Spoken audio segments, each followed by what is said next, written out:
Bienvenue à tous. Merci beaucoup de nous rejoindre. Je suis Lena Petrova et voici un nouvel épisode du podcast World Affairs in Context.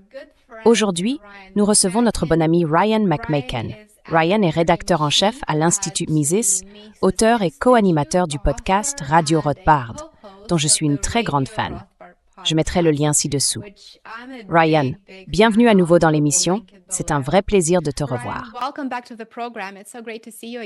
Salut Lena, c'est un plaisir d'à nouveau avec toi. Eh bien, l'un de vos récents articles, intitulé « Trump veut 500 milliards de dollars supplémentaires pour le Pentagone alors que les déficits s'accumulent », est un sujet que j'aimerais vraiment discuter et approfondir aujourd'hui. Trump réclame un budget de la défense record de 1,5 billion de dollars, soit environ une augmentation de 50% par rapport au budget actuel du Pentagone. Le Pentagone n'a jamais réussi un audit auparavant et beaucoup de gens l'ignorent. En fait, non seulement il n'a jamais réussi un audit, mais il en a échoué 8 d'affilée. Et en tant qu'ancien auditeur, je dois dire que réussir un audit n'est pas un exploit extraordinaire. Vraiment pas.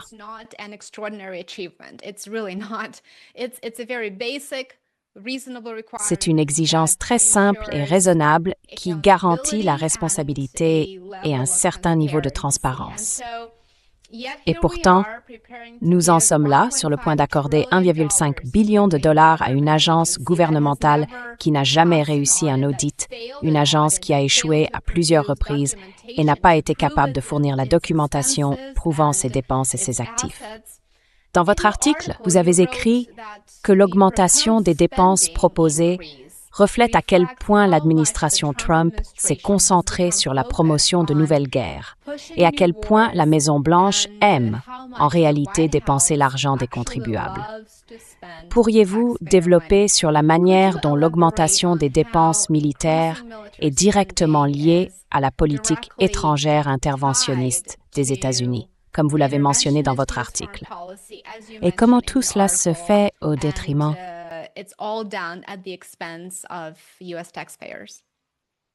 Oui, je pense que cela fait vraiment partie d'un programme politique plus large qui concerne les dépenses en général. Ce n'est pas seulement les dépenses de défense. Cette administration n'est pas engagée à réduire d'autres formes de dépenses, sauf peut-être quelques ajustements marginaux, n'est-ce pas? L'USAID a subi quelques coupes. Et on entend dire « Oh, nous allons supprimer les subventions à Harvard s'ils ne se débarrassent pas de leur programme DEI » et des choses de ce genre. Mais tout cela ne représente que de minuscules gouttes d'eau dans l'océan des dépenses fédérales globales. Ce qui alimente les dépenses fédérales, ce sont les grands programmes, Medicare, Medicaid, la sécurité sociale et les dépenses de défense. Ensemble, ils constituent l'écrasante majorité des dépenses fédérales. On ne peut donc jamais ignorer les dépenses de défense si l'on veut parler de ce qui se passe au niveau fédéral en matière de dépenses. Et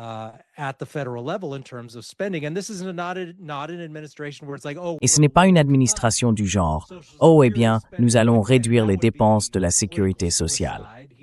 Ce serait un suicide politique. Il ne parle jamais de réduire la sécurité sociale, ni Medicare, ni quoi que ce soit concernant les électeurs plus âgés. Personne ne veut faire ça à Washington, car ça vous ferait perdre des voix. Donc il ne parle pas de réduire quoi que ce soit de ce genre pour mettre plus d'argent dans la défense. C'est simplement du supplément. C'est juste plus de dépenses globalement. C'est le plan général. Alors vous savez, la sécurité sociale représente environ, 1,4 billion de dollars. Et si l'on regarde la défense, on s'en approche aussi. Ce qui était si remarquable dans son tweet, c'est ainsi qu'il fait désormais ses annonces politiques par tweet, n'est-ce pas? C'est qu'à la mi-janvier, il a dit « Le monde est un endroit dangereux. Donc nous avons besoin de 500 milliards de dollars supplémentaires pour la défense. »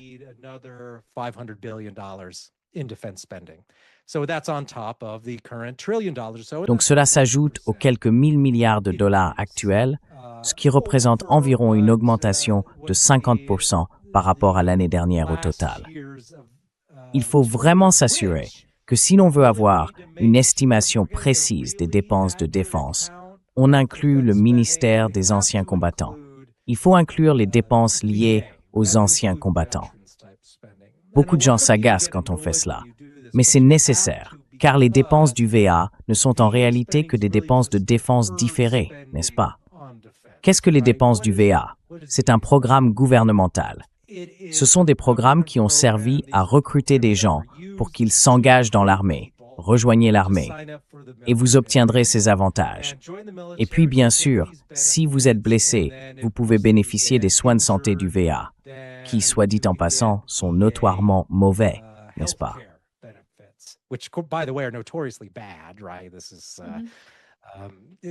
C'est, vous savez, le système de santé socialisé en action au sein du gouvernement américain. Mais il y a beaucoup de personnes bénéficiant des prestations des anciens combattants. Donc il faut les inclure. Ils ont simplement inventé un stratagème politique en disant « Oh, on va séparer ça des dépenses de défense. Comme ça, on fera croire que c'est autre chose. On prétendra que les dépenses de défense sont plus faibles qu'elles ne le sont réellement. » En réalité, si l'on inclut les dépenses de défense liées aux anciens combattants, on atteint déjà environ 1,3 billion de dollars. Et ensuite, Trump dit « Ajoutons encore un demi-billion à cela, 500 milliards de dollars. » Si on trace cela sur un graphique, c'est presque comique, car on obtient une courbe ascendante. Même en termes corrigés de l'inflation, elle continue de monter, et cela fait des années que c'est le cas.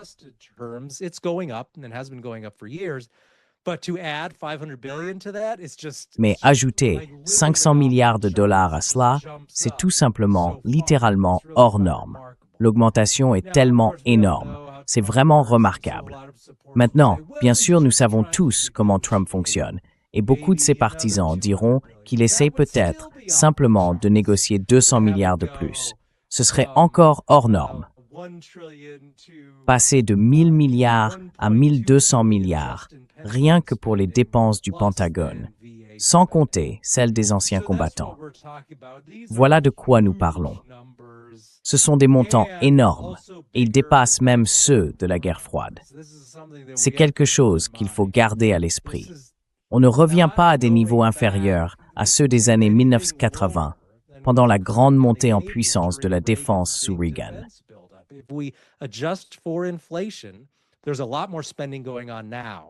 Les dépenses militaires sont aujourd'hui bien plus élevées qu'elles ne l'étaient même dans les années 1980. À l'époque où l'on nous disait que les États-Unis devaient combattre l'empire du mal, qu'il existait un retard en matière de missiles et que les Soviétiques pouvaient encore l'emporter.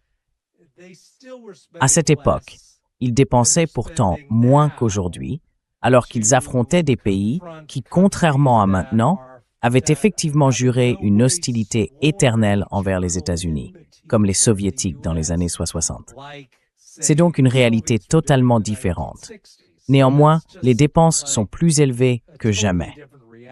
Et comme vous l'avez souligné, bien sûr, ils ne savent même pas où va cet argent une fois dépensé, car aucun audit n'a jamais été validé.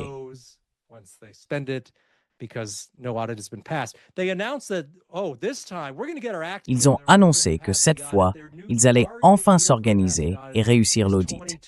Leur nouvel objectif pour y parvenir est fixé à 2028. Ils ne promettent même pas de faire quoi que ce soit cette année, ni l'année prochaine. Il leur faudra donc au moins 24 mois de plus pour comprendre comment réussir cet audit.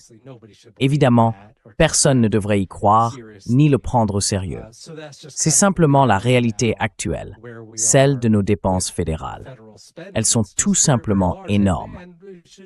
Et il faut noter d'ailleurs que ces augmentations correspondent à des niveaux de dépenses typiques de l'ère Biden. Donc, beaucoup de républicains qui n'aiment pas Biden disent « Eh bien oui ».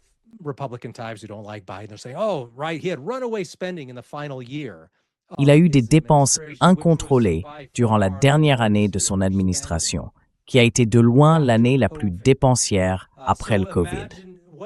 Alors, imaginez à quoi ont ressemblé les dépenses fédérales ces dernières années. Eh bien, tout d'abord, durant la dernière année de Trump, elles étaient gigantesques. D'énormes déficits de 2000 milliards de dollars, car ils dépensaient tout ce qu'ils pouvaient pour les aides liées au COVID. Et à cette époque, l'idée était simplement de dépenser, d'imprimer 6 000 milliards de dollars, et on s'occuperait de l'inflation plus tard. Nous en sommes revenus là aujourd'hui. Si l'on regarde les dépenses fédérales, même corrigées de l'inflation, c'est la deuxième pire année de l'histoire en termes d'exercice budgétaire et de niveau de dépenses fédérales.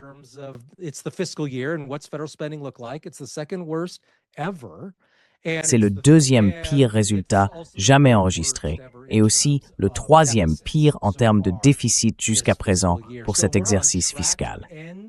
Nous sommes donc en bonne voie de terminer l'année avec un déficit d'au moins 1,6 ou 1,7 billion de dollars, ce qui est énorme. Il faut remonter à l'année du COVID pour retrouver de tels déficits. Et si les dépenses insensées de l'année du COVID sont désormais votre référence, alors nous sommes dans une situation très grave. Ce n'est donc en aucun cas un retour à la moyenne maintenant que Trump est en place. Il poursuit les niveaux de dépenses de l'ère Biden et de l'ère COVID. Et les dépenses militaires n'en sont qu'une partie.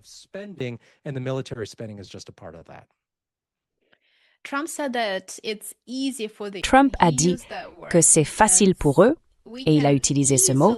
Il dit « Nous pouvons facilement atteindre 1,5 billion de dollars ».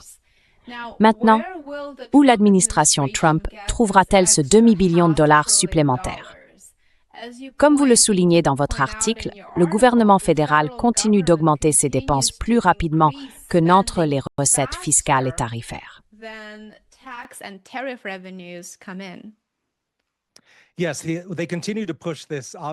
Oui, il continue de propager ce mensonge évident, selon lequel les recettes tarifaires suffiraient à couvrir quelque chose comme une augmentation de 500 milliards de dollars. C'est absurde. Pendant tout le temps où ils ont perçu des droits de douane, cela est resté autour de 5% des recettes fédérales totales. C'est largement fondé sur l'impôt sur le revenu. Donc, vous pouvez oublier ce que dit Trump à propos de la suppression de l'IRS et de l'impôt sur le revenu. Cela n'arrivera pas. Avec la façon dont il dépense l'argent, à moins qu'il ne réduise les programmes de 50, 60 ou 70%, il n'y a aucun moyen de supprimer l'impôt sur le revenu, sauf si vous financez tout cela avec de la monnaie imprimée et une inflation galopante constante. Donc, l'impôt sur le revenu n'est pas près de disparaître.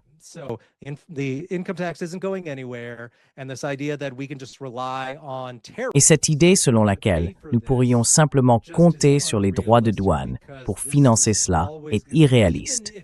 Car même si les recettes commençaient vraiment à augmenter, elles ne représenteraient toujours que moins de 10% du total des recettes fiscales fédérales. Et en plus de cela, nous continuerions à enregistrer des déficits de près de 2 000 milliards de dollars ou d'1 500 milliards de dollars de toute façon. Alors, d'où viendra ce demi-millier de milliards de dollars? Ce ne sera pas des droits de douane. Une partie pourrait en venir, certes, un peu, mais la majeure partie proviendra simplement de dépenses déficitaires inflationnistes. Et c'est ce à quoi nous serons confrontés. Encore plus de dettes, qui finira probablement par se traduire par des taux d'intérêt plus élevés et davantage d'inflation au fil du temps.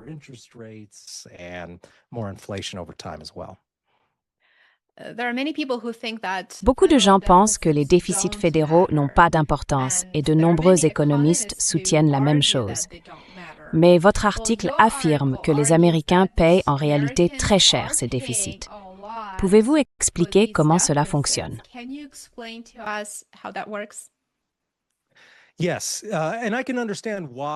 Oui, et je peux comprendre pourquoi la plupart des gens, surtout ceux qui sont adultes depuis un certain temps et qui suivent l'actualité depuis longtemps, ressentent cela.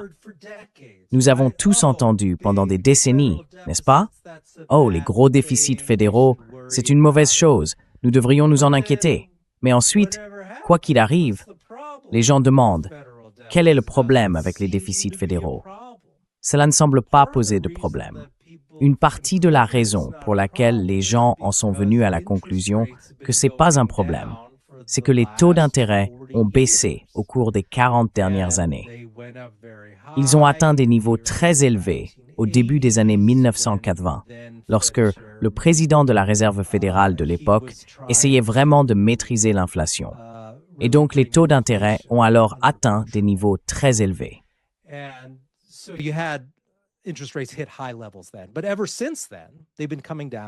Mais depuis cette époque, elles ont considérablement baissé. Ainsi, pendant l'ère Greenspan, les taux d'intérêt ont chuté. Sous Bernanke et Yellen, les taux d'intérêt ont également chuté. Une grande partie de cela visait réellement à stimuler l'économie. Mais l'autre raison principale est la même que celle pour laquelle la Fed existe à l'origine. La Fed existe en partie pour stimuler l'économie, mais la raison numéro 1 de son existence est de s'assurer que le gouvernement américain puisse toujours emprunter facilement et avoir accès à des fonds bon marché. C'est la raison d'être de toutes les banques centrales. C'est pour cela que Napoléon a fondé la Banque de France, ou du moins l'a transformée en sa version moderne, ce qui revenait essentiellement à dire « j'ai besoin d'argent pour la guerre ».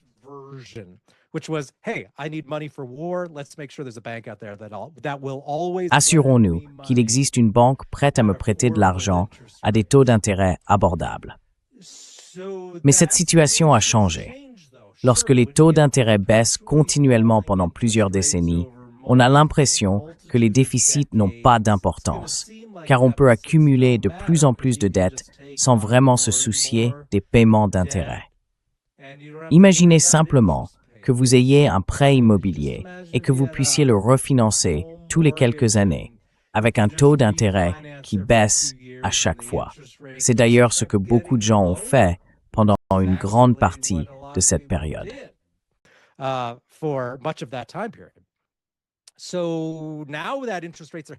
Alors, maintenant que les taux d'intérêt augmentent, nous commençons à en voir les effets.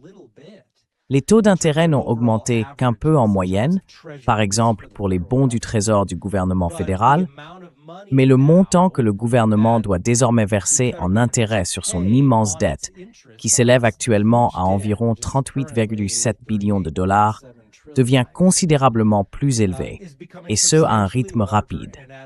Donc, si vous voulez voir où les dépenses déficitaires commencent réellement à coûter de l'argent aux citoyens, regardez simplement quelle part des dépenses fédérales totales doit être consacrée au paiement des intérêts sur la dette.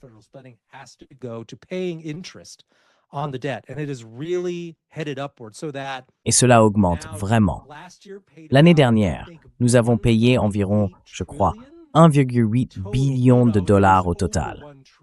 Non, c'était plus d'1 billion, rien que pour les déficits fédéraux.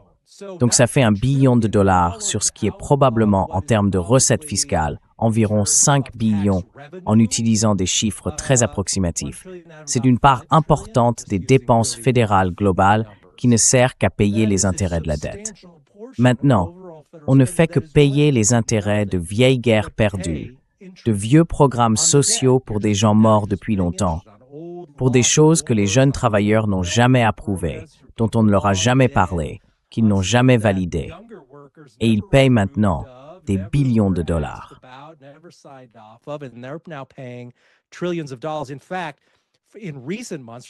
En fait, ces derniers mois, environ les 6 derniers mois, 20% ou plus, parfois 24%, presque 25% des dépenses fédérales mensuelles sont consacrées uniquement aux intérêts de la dette.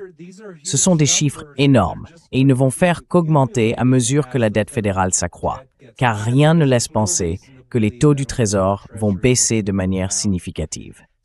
Donc si vous vous demandez « Hey, je paie tous ces impôts, pourquoi ai-je l'impression de ne pas en tirer grand-chose » C'est parce que plus d'un quart de chaque dollar que vous versez en impôts sert simplement à payer les intérêts de la dette, ce qui ne vous apporte aucun bénéfice direct. C'est une part considérable.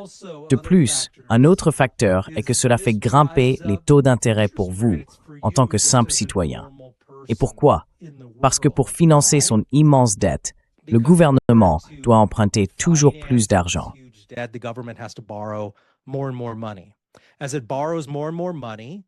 À mesure que le gouvernement emprunte de plus en plus d'argent et inonde le marché de bons du Trésor, c'est-à-dire de dette fédérale, Les personnes qui investissent dans ces obligations vont constater qu'elles perdent progressivement de la valeur à mesure que leur nombre augmente.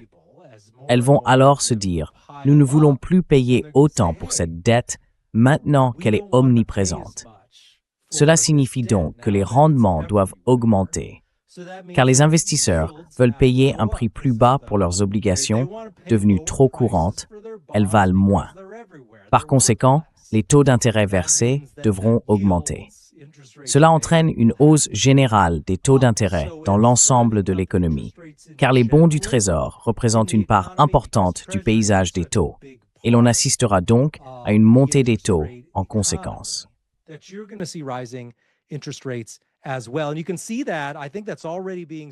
Et vous pouvez le constater. Je pense que cela se reflète déjà dans la façon dont cela affecte même les taux hypothécaires à 30 ans. Ce n'est pas le seul facteur qui influence ces taux. Les anticipations d'inflation, qui sont liées à ce dont nous parlons, jouent également un rôle. Mais à mesure que de plus en plus de dettes inondent l'économie, les taux d'intérêt vont augmenter.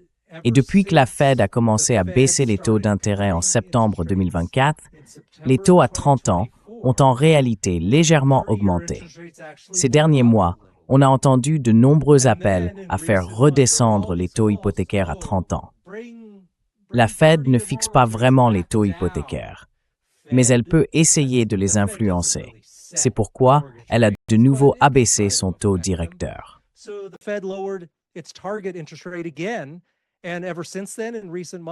Et depuis lors, ces derniers mois, le taux hypothécaire à 30 ans a de nouveau légèrement augmenté, tout comme le rendement à 10 ans, auquel les taux hypothécaires sont étroitement liés.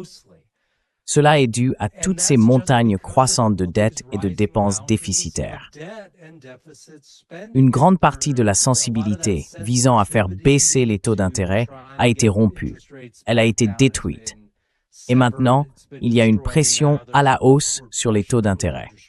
Alors, oui, comment les déficits m'affectent-ils? Eh bien, vous payez probablement plus d'intérêts sur votre dette aujourd'hui.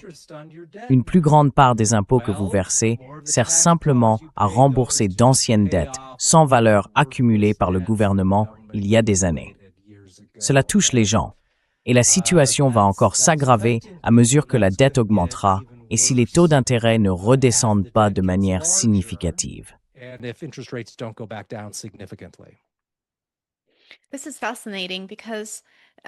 C'est fascinant, car je pense que les gens ne se rendent pas compte à quel point tout est lié et comment ils sont affectés par les décisions politiques prises à Washington. Ils se disent, eh bien, quelqu'un d'autre paye pour ça, mais moi, je ne paye pas.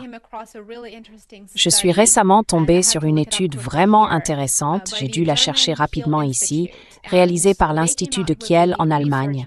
Ils ont publié cette recherche il y a peut-être 2 mois, et cette étude montre en fait que la militarisation entraîne une augmentation de la fiscalité sur le long terme et qu'elle accroît également les charges de la dette, comme vous l'avez plus ou moins suggéré.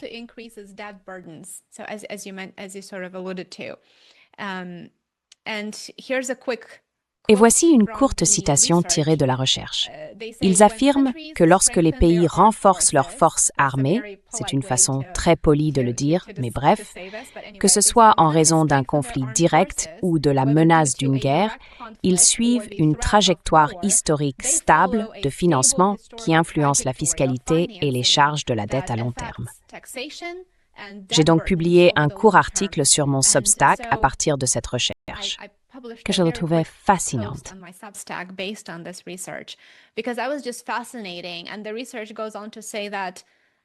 Et la recherche poursuit en affirmant que l'augmentation des impôts signifie que les générations futures paieront en quelque sorte les dépenses militaires d'aujourd'hui, car ce sont les recettes fiscales qui seront perçues sur plusieurs décennies, non pas une seule, mais dans la plupart des cas, plusieurs. Et cela ne revient pas ensuite à des impôts plus faibles. Cela continue simplement d'augmenter. Et bien sûr, le fardeau de la dette, comme vous l'avez décrit, a des répercussions sur l'ensemble de l'économie du pays. Tout est donc lié. J'ai trouvé les recherches récentes de l'Institut de Kiel fascinantes, car elle montre clairement que la militarisation et les dépenses militaires influencent tout et qu'elles affectent également les générations futures.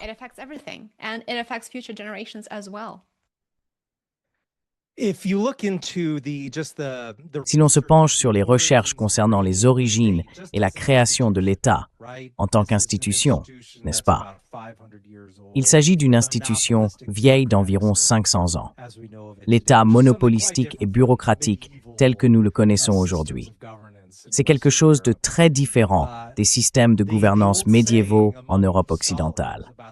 Le vieux dicton parmi les chercheurs à propos de l'État dit que l'État a fait la guerre et la guerre a fait l'État, car les dépenses militaires sont étroitement liées à la puissance globale de l'État. Et cela, eh bien, vous le savez grâce à l'Institut Mises, et deux de nos meilleurs chercheurs, Ludwig von Mises et Murray Rothbard, l'ont souvent souligné. Les dépenses militaires ne sont pas seulement un moteur des dépenses globales et de la régulation gouvernementale, mais elles agissent aussi continuellement comme un moyen de favoriser encore plus de dépenses futures, y compris sur le plan de la propagande, n'est-ce pas?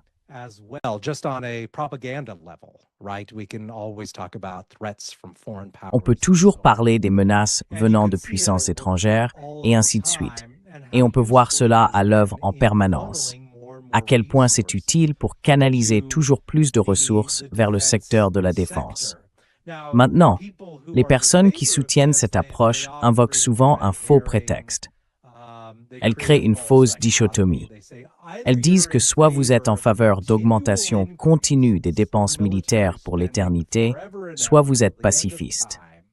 Donc, si vous ne soutenez pas leur dernière initiative pour obtenir une énorme part de nouveaux financements, eh bien, c'est que vous seriez partisan du démantèlement de la marine, car elle refuse systématiquement de se confronter à la question de savoir quel est réellement le niveau de dépenses approprié.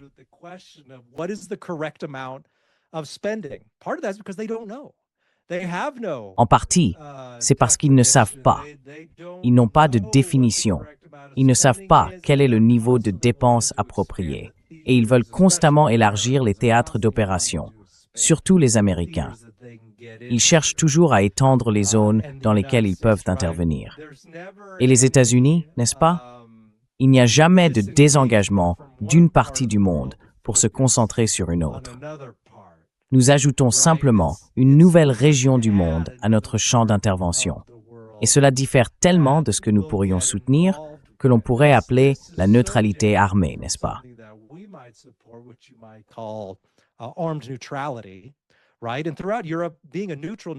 Et dans toute l'Europe, être une nation neutre a toujours été une position parfaitement respectable. Et il est tout à fait possible d'être à la fois armé et capable d'assurer sa défense. Et bien sûr, comme l'a dit John Mearsheimer, les États-Unis sont le pays le plus sûr de l'histoire du monde. Ils sont bordés par des océans des deux côtés, disposent d'une immense marine et de milliers d'ogives nucléaires. D'autres recherches sur les armes nucléaires ont montré que si l'on veut réellement avoir la capacité de dissuader une action militaire contre soi, du moins en termes de menaces existentielles, c'est possible.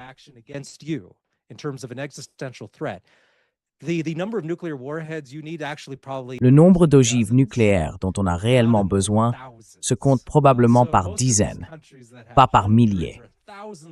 Ainsi, la plupart des pays qui possèdent des centaines ou des milliers d'ogives dépensent bien plus d'argent qu'il ne leur en faudrait. Car aucun pays ne va se dire « Oh, tu sais quoi, lançons une guerre nucléaire contre ce pays parce qu'il a 2 fois moins d'armes nucléaires que nous. » Avoir la moitié de 5000, soit à peu près le nombre que possèdent les États-Unis et les Soviétiques ou les Russes, n'est pas nécessaire. Il suffit de détruire 2, 3, 4 ou 5 villes avec des ogives nucléaires pour provoquer une catastrophe totale. Cela seul constituerait un désastre mondial d'une ampleur inimaginable.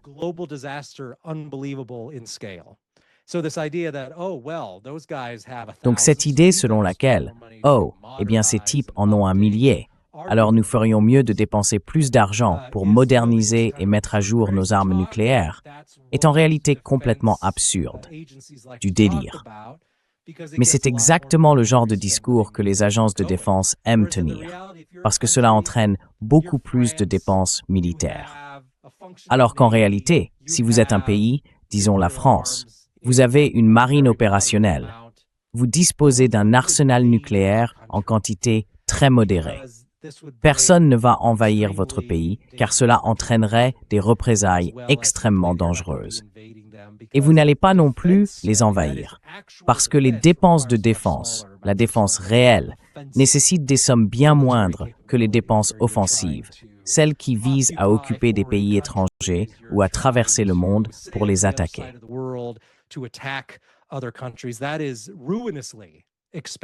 C'est ruineusement coûteux.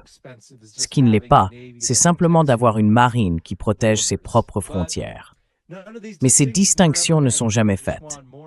Ils veulent simplement plus de dépenses militaires en quantités énormes, ou bien on est censé penser que le monde est un endroit sûr et ne pas se soucier de tout cela. Ce sont les deux seules options qu'ils jugent acceptables.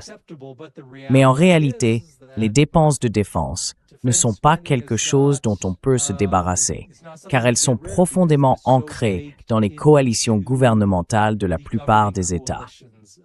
Les entreprises qui fabriquent des armes militaires et l'armée elle-même sont d'immenses employeurs dans toute économie militarisée. Ce ne sont pas des choses qu'on peut simplement effacer et éliminer.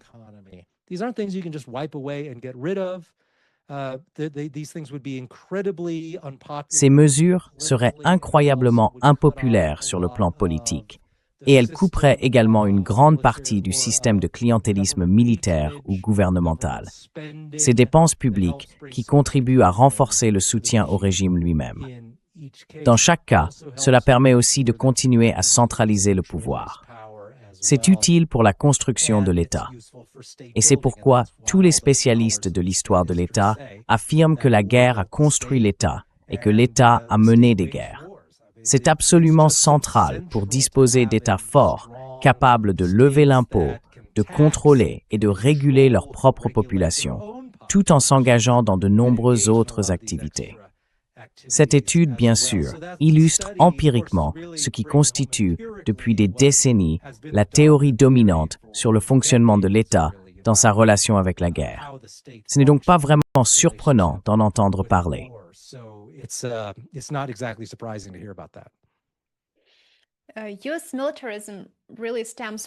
Le militarisme américain découle vraiment, à mon avis, de la mentalité de la guerre froide, n'est-ce pas? Presque immédiatement après la fin de la Seconde Guerre mondiale, la course aux armements entre l'Union soviétique et les États-Unis a commencé. À cette époque, Washington justifiait, comme vous l'avez mentionné, les dépenses militaires selon la logique de la guerre froide. Il fallait avoir plus d'ogives nucléaires, plus de systèmes de lancement pour gagner cette course. Mais en réalité, personne ne peut la gagner, n'est-ce pas? Si c'est une destruction mutuelle, assurée, alors il n'y aura pas de vainqueur. Ainsi, le complexe militaro-industriel a besoin d'un monstre à combattre en permanence. Ce monstre peut être intérieur ou bien un monstre, entre guillemets, étranger. Pensez-vous donc que la mentalité de la guerre froide à Washington a changé depuis la fin de la guerre froide ou est-ce qu'elle continue encore à diriger les choses?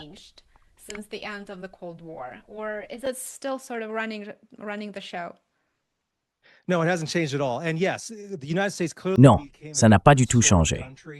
Et oui, les États-Unis sont clairement devenus un pays d'un autre type après 1945. On peut le constater dans les travaux de Jacob Hornberger, mon collègue à la Future of Freedom Foundation. Il a fait un excellent travail sur la manière dont les États-Unis ont changé après 1945 et sont devenus un État de sécurité nationale, c'est le terme qu'il emploie. Avant 1945, il n'y avait pas de CIA. Le FBI ne participait pas à une surveillance généralisée comme aujourd'hui. Il se présentait en réalité comme une simple organisation d'assistance aux forces de l'ordre, n'est-ce pas? Rien de tout ce discours sur la défense nationale dont il parle de nos jours. Avant cela, bien sûr, il y avait eu des interventions occasionnelles des États-Unis, surtout en Amérique latine, et dans une bien moindre mesure dans d'autres régions du monde plus éloignées.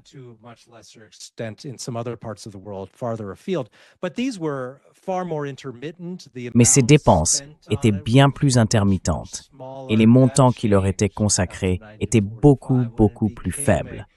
Cela a changé après 1945, lorsque l'on est entré dans un état permanent d'armement, de dépenses et d'accroissement du pouvoir d'espionnage, aussi bien sur la population nationale que sur les étrangers. C'était donc un changement. Et puis, il y a eu des discussions selon lesquelles, à la fin de la guerre froide, tout cela pourrait être réduit. Mais cela ne s'est jamais produit. C'était en fait une période assez intéressante à vivre. J'étais adolescent à l'époque, mais je prêtais déjà attention à ces questions. Je me souviens de tous ces discours sur le fait que nous pourrions enfin réduire considérablement les dépenses militaires. Parce que tout ce que les partisans du grand gouvernement nous disaient, c'était « Tant qu'il y aura cette menace soviétique, nous devrons continuer à dépenser de l'argent. »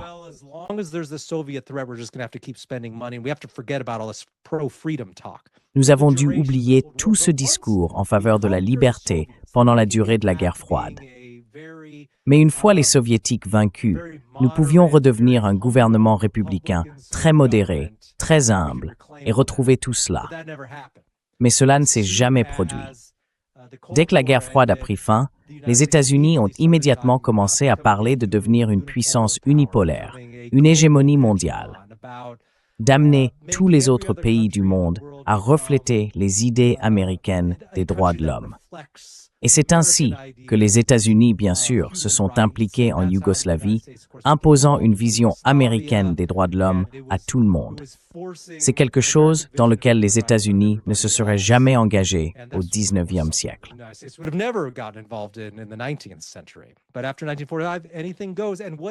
Mais après 1945, tout est permis. Quelle que soit la justification que l'on trouve pour légitimer une nouvelle intervention militaire, envahir un autre pays, elle a été utilisée. Et on a pu le voir en Afghanistan et en Irak, n'est-ce pas? Il ne suffit pas de dire « Oh, nous devons envahir ces pays parce que c'est bon pour la défense nationale ». Ils ajoutent toujours d'autres raisons. « Oh, nous devons décapiter le régime et nous débarrasser de Saddam parce que Saddam a gazé son propre peuple il y a 20 ans.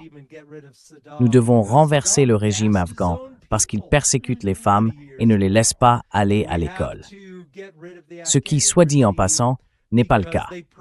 Ils ont justement annoncé l'autre jour que les femmes n'étaient plus autorisées à aller à l'école en Afghanistan, ni même vraiment à sortir de chez elles pour participer à la vie publique d'une quelconque manière.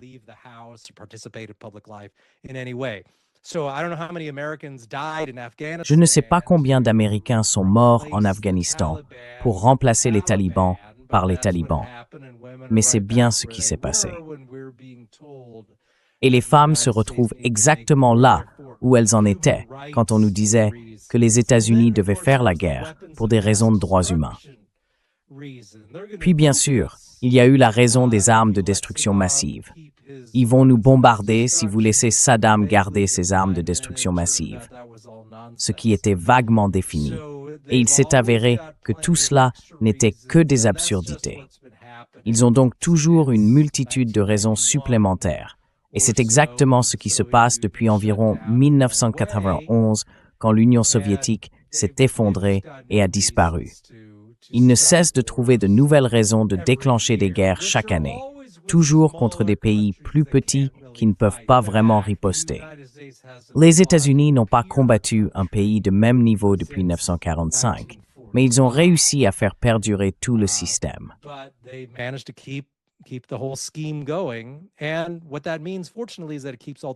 Et ce que cela signifie, heureusement, c'est que cela maintient également toutes les dépenses. Et je pense que c'est vraiment le cœur du problème. Nous n'avons pas vraiment besoin de mener une grande guerre avec un autre pays. Nous ne voulons certainement pas affronter une puissance équivalente, car cela pourrait être désastreux, et des dizaines de milliers d'Américains pourraient y perdre la vie. Alors, nous menons des guerres contre de petits pays du tiers-monde, extrêmement pauvres, où l'on peut dépenser des sommes colossales. Et c'est là qu'intervient la remarque.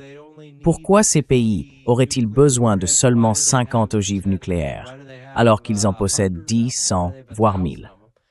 Les gens comprennent que c'est parce que cela coûte incroyablement cher. Cela exige énormément de dépenses. Donc c'est bien, c'est intégré au système. Ce n'est pas un défaut du programme, c'est souvent tout l'objectif.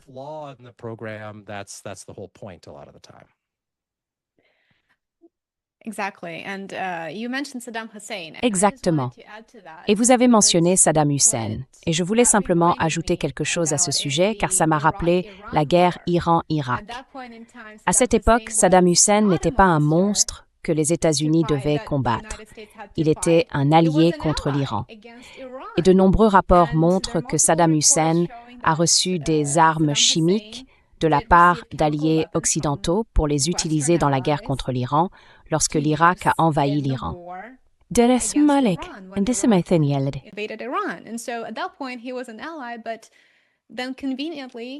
Mais ensuite, de manière très commode, au moment de renverser la situation, il est devenu, ce qu'il était, je ne dis pas le contraire, mais c'est simplement une façon très pratique de manipuler l'opinion publique et d'utiliser ces figures autant que la politique étrangère américaine le peut pour atteindre ses objectifs. Et puis bien sûr, à un moment donné, il a été un allié de circonstance. Et ensuite, évidemment, il aurait soi-disant possédé des armes de destruction massive, ce qui était faux. Et les États-Unis ont dû envahir l'Irak pour aider le monde à se débarrasser de Saddam Hussein. C'est donc très intéressant de voir à quel point la politique étrangère américaine est flexible et à quel point les dépenses militaires le sont aussi lorsqu'il s'agit de servir les intérêts du complexe militaro-industriel et de ceux qui en tirent profit.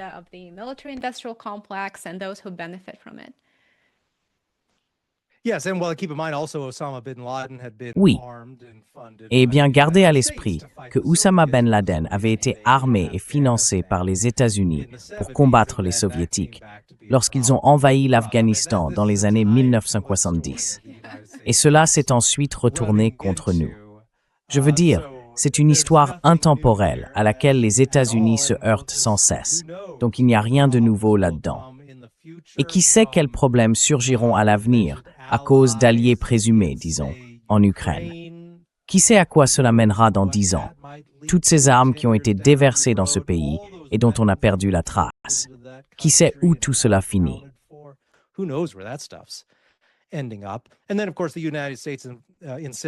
Et puis, bien sûr, les États-Unis insistent pour s'impliquer au Moyen-Orient, ce qui n'est qu'une recette pour entretenir des tensions persistantes avec de nombreuses régions du monde, et continuent d'isoler les États-Unis sur les plans diplomatiques et économiques. Et cela renvoie à ce que je disais plus tôt sur le fait que les États-Unis ne se désengagent jamais vraiment de nulle part, n'est-ce pas? Ils disent « Oh, nous devons nous réorienter vers l'Asie ». La véritable menace, c'est la Chine. Réorientons-nous vers l'Asie. En fin de compte, cela signifie simplement qu'ils dépensent davantage en Asie ou qu'ils parlent davantage de la nécessité d'une plus grande intervention américaine en Asie.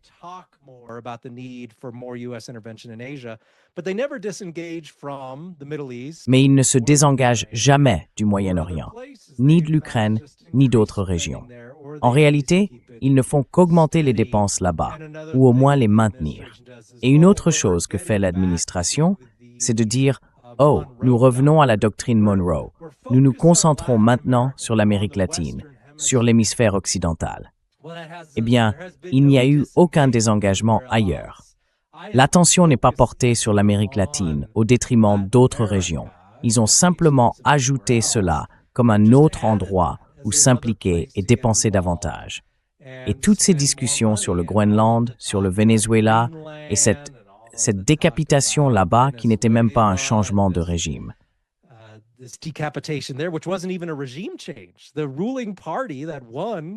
Le parti au pouvoir qui a gagné avec Maduro est toujours en place. On était censé croire qu'ils allaient instaurer le capitalisme de libre marché, là-bas, ou quelque chose du genre, et que les gens allaient devenir vraiment libres. Rien n'a changé pour le Vénézuélien moyen. Les mêmes socialistes qui étaient aux commandes il y a 6 mois le sont toujours aujourd'hui au Venezuela. Il semble que la seule chose qui a été libéralisée, c'est l'accès de certaines entreprises occidentales aux champs pétrolifères. Mais personne, au sein du régime américain ne semblent se soucier de quoi que ce soit d'autre. C'était donc une belle arnaque, un tour de passe-passe pour les Vénézuéliens ordinaires qui ne constatent aucune augmentation de leur liberté que l'on puisse réellement pointer du doigt.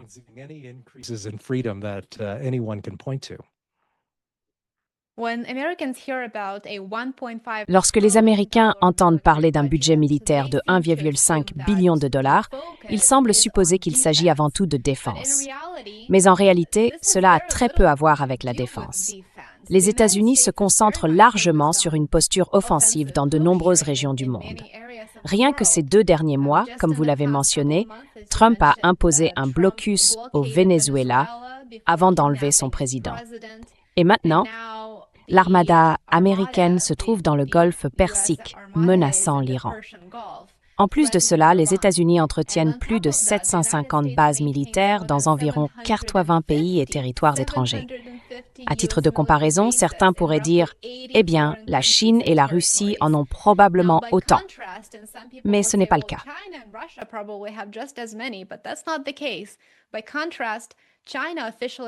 En revanche, la Chine ne possède officiellement qu'une seule base à l'étranger. Une seule, située à Djibouti, dans la Corne de l'Afrique. La Russie dispose officiellement de 6 bases militaires, seulement 6 dans les anciennes républiques soviétiques, et il y en a 2 en Syrie, bien que je pense que ces 2-là soient actuellement dans une sorte de situation instable. Les États-Unis, eux, en ont plus de 750, financés d'une manière ou d'une autre par les contribuables américains.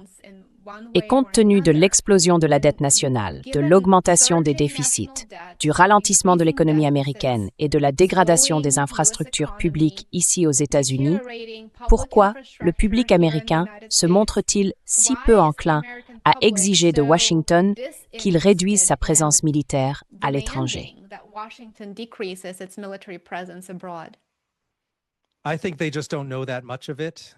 Je pense qu'ils ne savent tout simplement pas grand-chose à ce sujet. Tout ce qu'ils voient, ce sont les petits fragments qui leur parviennent.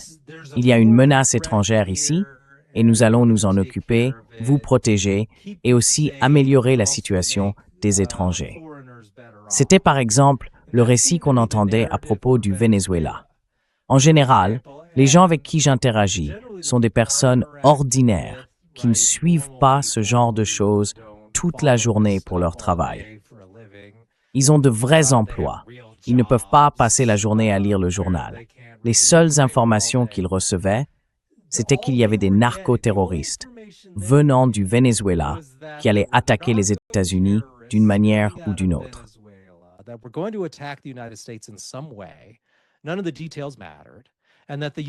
Aucun des détails n'avait d'importance. Tout ce qui comptait, c'était que les États-Unis allaient se débarrasser de ces mauvais socialistes au Venezuela, puis apporter le libéralisme de marché libre au peuple là-bas.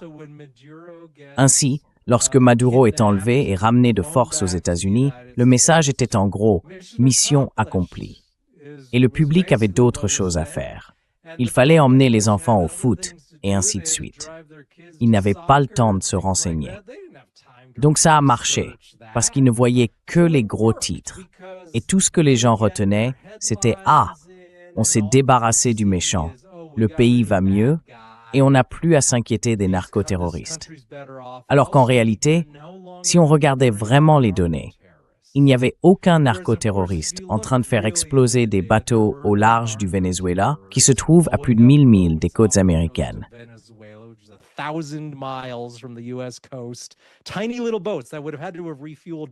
De minuscules bateaux qui auraient dû faire le plein plusieurs fois juste pour traverser jusqu'aux États-Unis. Aucune menace là. Aucune liberté n'a été apportée au Venezuela. Et cela ne veut tout simplement rien dire. Mais si l'on parle de ces choses-là et qu'on proclame ensuite la victoire à la fin, c'est le seul message que les gens retiennent. Et c'est ce qui a fonctionné avec le Groenland aussi, non? Oh, l'Amérique a besoin de plus de contrôle sur le Groenland pour qu'on puisse y installer des bases de missiles, ou pour que les Russes ne puissent pas envoyer leurs ICBM au-dessus du Groenland pour atterrir en Amérique. Et il s'est avéré, bien sûr, que les États-Unis avaient déjà la permission et l'accès pour avoir d'innombrables bases et un nombre presque illimité de troupes au Groenland.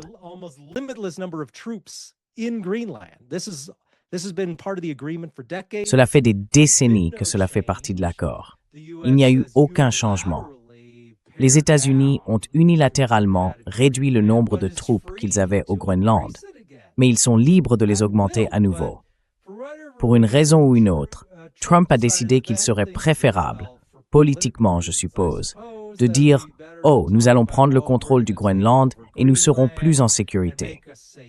Au final, cela ne change absolument rien au statu quo. Les États-Unis peuvent installer des bases au Groenland aujourd'hui, tout comme ils le pouvaient il y a 6 mois. Rien n'a changé. Mais à la fin, il a annoncé « Oh, j'ai négocié ce formidable nouvel accord sur le Groenland ».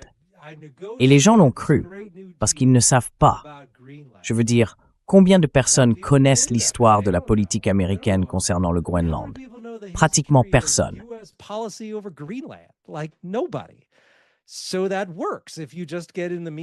Donc, ça marche. Il suffit d'être assez présent dans les médias et de le publier sur Twitter.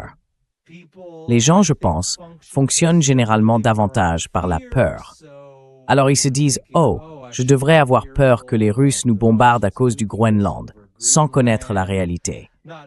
En fait, ils devraient être bien plus effrayés par le concept même de guerre nucléaire. Avoir le contrôle du Groenland n'empêchera pas la destruction de la planète en cas de guerre nucléaire. Et ensuite, c'est « Oh, nous devrions avoir peur des Vénézuéliens », tout comme on nous a dit d'avoir peur de Saddam Hussein. Slobodan Milosevic est le prochain Hitler. C'est ce qu'on nous disait dans les années 1990. Je veux dire, ça ne s'arrête jamais.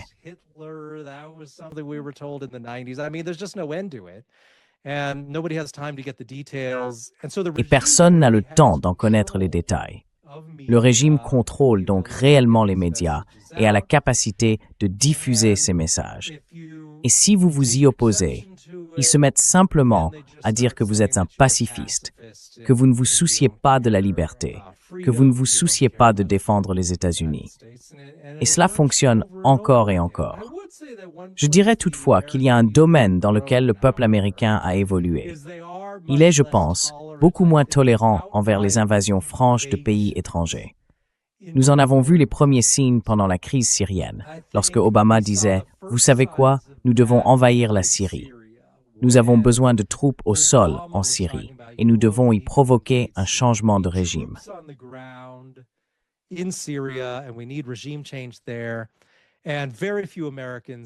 Et très peu d'Américains s'y intéressaient vraiment. Obama a pu y envoyer quelques troupes discrètement. Oui, c'était essentiellement un secret, car le peuple américain n'y était pas favorable, et il a pu mener les habituelles manœuvres sournoises américaines qu'ils font dans chaque pays. Mais il n'y avait en réalité aucun soutien américain perceptible pour envahir un pays à la manière de l'Irak ou de l'Afghanistan. Je pense donc que les Américains se sont lassés de toute cette idée selon laquelle il faudrait recruter 100 000 nouveaux Américains pour les envoyer dans un pays étranger qui l'occupe pendant 10 ou 20 ans et que nous le réformions. Puis nous reviendrions tous et tout cela serait un glorieux succès.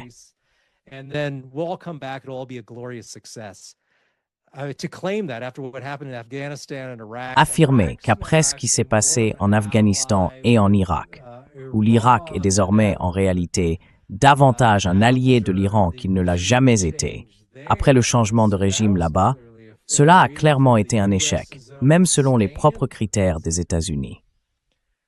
J'espère que les États-Unis ne sont plus dans cette logique, que les Américains ne s'intéressent plus à ces occupations et invasions à grande échelle. Mais cela ne veut pas dire qu'ils feront quoi que ce soit pour s'opposer à ces petites opérations rapides qui durent quelques semaines dans le cycle médiatique puis disparaissent, tandis que les politiciens proclament la victoire. Et il faut encore dépenser un autre millier de milliards de dollars au passage pour assurer votre sécurité. Je pense que cela fonctionne encore. Je pense qu'ils ne peuvent peut-être simplement plus en faire autant qu'ils le voudraient.